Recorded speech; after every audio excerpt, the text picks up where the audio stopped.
media Korea menyoroti kerugian timnas Indonesia yang tandang ke markas Irak. Informasi selanjutnya, pelatih Kevin Michelin memberikan kabar baik peluang Sandy Wallace yang membela timnas Indonesia terbuka lebar. Penggawa timnas Jordi Amat dan Sadil Ramdhani masuk nominasi pemain asing terbaik Liga Malaysia. Simak selengkapnya di sini bersama saya untuk Anda.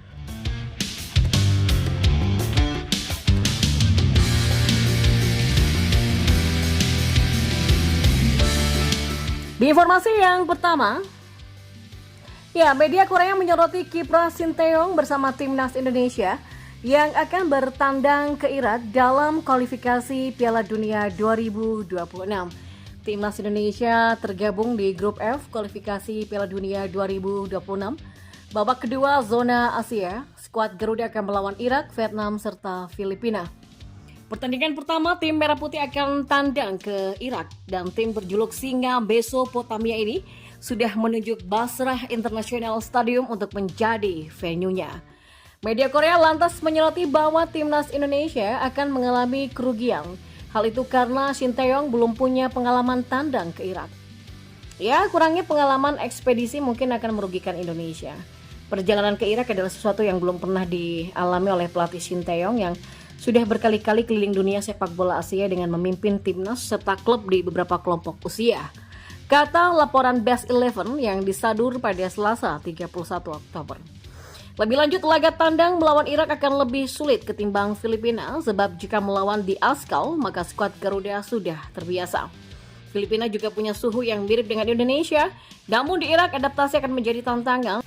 Terlebih ini pertama kalinya skuad Garuda bersama Shin Tae-yong bakal tanding di negeri 1001 malam. Dan di formasi selanjutnya, pelatih Kevin Michelin Stephen Defour memberikan sinyal bahwa Sandy Wallace bisa segera pulih. Sandy mendapatkan cedera saat timnya bertanding melawan Sherklebrook pada 28 Oktober lalu. Pada laga ini dia tampil sejak menit pertama dan bermain cukup solid. Petaka datang menjelang akhir babak pertama, Sandy dan pemain Brook terlibat dalam duel udara. Satu udara mendarat, kaki pemain lawan tepat jatuh di bagian dalam kaki kiri Sandy dan membuat luka terbuka yang cukup lebar. Sempat menahan sakit di lapangan, Sandy akhirnya ditarik keluar dengan kaki yang berdarah. Dia akhirnya mendapatkan beberapa jahitan atas insiden tersebut. Yang terbaru, Stephen Defour menjelaskan jika kondisi Sandy saat ini, setelah cedera tersebut, Sandy sudah mendapatkan jahitannya. Luka itu membutuhkan waktu untuk pulih dan ini akan memakan waktu. Sandy Wallace itu dalam lukanya adalah daging yang cukup dalam sampai tulang. Sekarang sudah dijahit tapi butuh waktu untuk sembuh, kata Stephen Defour dilansir oleh bolasport.com dari laman GVA. Pelatih berusia 35 tahun ini tidak bisa memastikan kapan Sandy akan kembali. Diperkirakan butuh beberapa pekan sebelum pemain berusia 28 tahun ini kembali ke lapangan.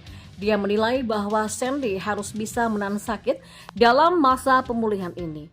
Anda harus mampu mentoleransi kontak dan berjalan. Sulit untuk mengatakan berapa lama waktu yang dibutuhkan, tetapi kemungkinan besar hanya dalam hitungan minggu, pungkasnya. Sandy Wallace berpacu dalam waktu terkait cederanya ini. Pasalnya dia masih ingin membela timnas Indonesia pada putaran kedua kualifikasi Piala Dunia 2026 zona Asia.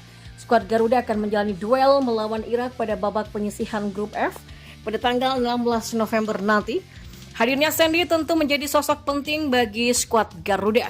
Pasalnya, selain sebagai bek sayap, dia merupakan sosok yang dipersiapkan untuk menjadi gelandang bertahan saat melawan tim-tim kuat lainnya.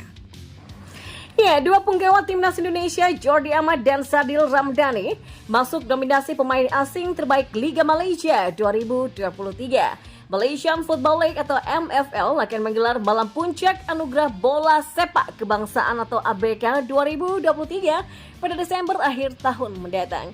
Dalam ajang penghargaan untuk seluruh insan sepak bola Malaysia itu terdapat 16 kategori penghargaan yang akan diberikan oleh MFL.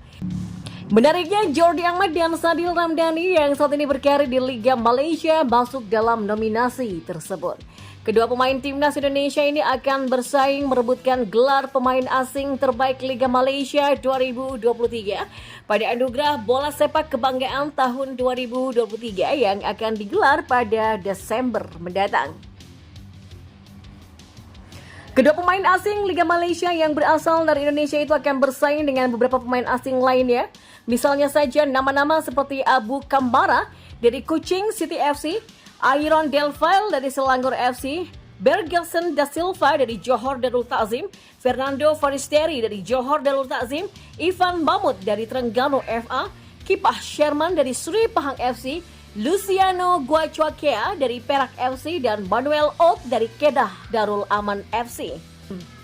Ya, 10 pemain asing yang masuk nominasi pemain asing terbaik Liga Malaysia ini akan ditentukan oleh 14 pelatih kepala, 14 kapten tim Liga Super Malaysia, 15 pelatih kepala, 15 kapten tim Piala MFL, dan 29 perwakilan media.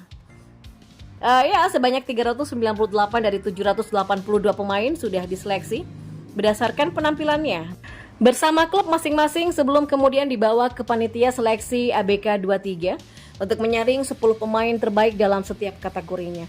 Ya, para pemain dalam setiap kategori dipilihlah sesuai dengan posisi yang didaftarkan oleh timnya masing-masing. Tulis laman resmi MFL seperti yang dikutip oleh Jawa Post pada Selasa 31 Oktober.